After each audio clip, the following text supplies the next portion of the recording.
Hey, happy day. It's 6:15 a.m. in the morning in Southern California. This morning, the birds are saying, hey, son of a gun, it's going to be a happy day for sure. Let me tell you about a young man. He was in court, and after an 8-hour trial, finally he stands up and he says, Your Honor, I plead guilty. The judge was really frustrated. He says, hey, why didn't you do that at the beginning of the trial? You wasted our entire day. And the young man looked at the judge and said, you know what? I thought I was innocent until I heard all the evidence. Just sharing with you.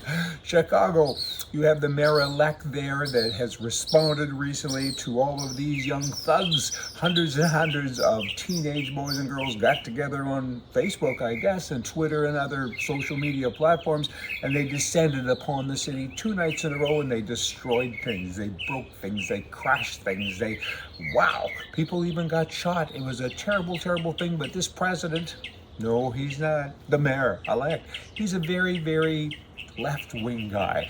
So his thing on this thing was, you know what, it's not acceptable, I get it, but these kids, they have nowhere to go. They have nowhere to go, and that's really unacceptable. You know, we can't demonize young people. They've been starved of opportunities in their own communities. Really? I mean, they're bad kids. I mean, somebody should have been there and done something. You know, it kind of reminds me of, there was a group of liberals walking down the road, and they saw a man in the ditch, and he had 19 bullet holes and 17 knife wounds and all kinds of bad stuff, and he was dead. Obviously, the liberals said, we must find who did this because he needs our help. He needs our care. Whereas a conservative walked down the street and saw this same person, dead person. He said, we must catch who did this so we can hang him. That's kind of the difference, don't you know? And that's going on in Chicago, and it's not nice. Now swing over to Southern California. It's going on there as well. Just the other day, a whole bunch of youths, young people in California, they broke into a gas station and a convenience store, and they stole thousands and thousands of dollars worth of items. The cameras watch them do this. It's swarming, and they're swarming people. And the guy that worked there, he was hiding in the bathroom, and that's probably okay in this case, right? What you need is a shotgun. You need a shotgun. You need to go down to Cabela's or someplace and say, load me up. I don't want to kill anybody, but I want to make sure they don't come back. With a single shot revolver or some such, you can't do a lot. You might kill somebody or hurt somebody, and that's not really nice. You want to be able to kind of score a shot with the masses of the great unwashed. All of these bad kids, when they come in, send them packing. There goes the shot, right?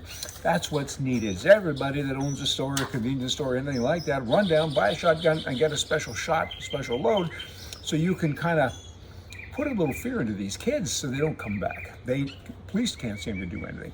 This transgender business with Bud Light, you know, it's interesting stuff, right? I mean, this person hasn't even really transitioned, so we don't know what it is. But it's definitely not a woman. But he says, I am a woman, and it's been a year of womanhood and all of this. And so the beer company, you know the story, right?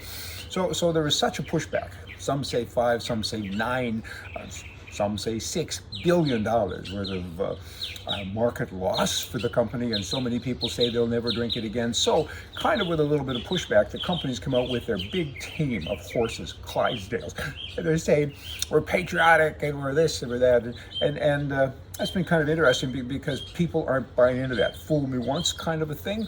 But it does make me wonder, when you're showing a big horse like that, does it identify as a cow? Maybe. Well, boy, you know, it's just why they're doing that. They should stick to their business and kind of keep their left-wing politics away from all of us.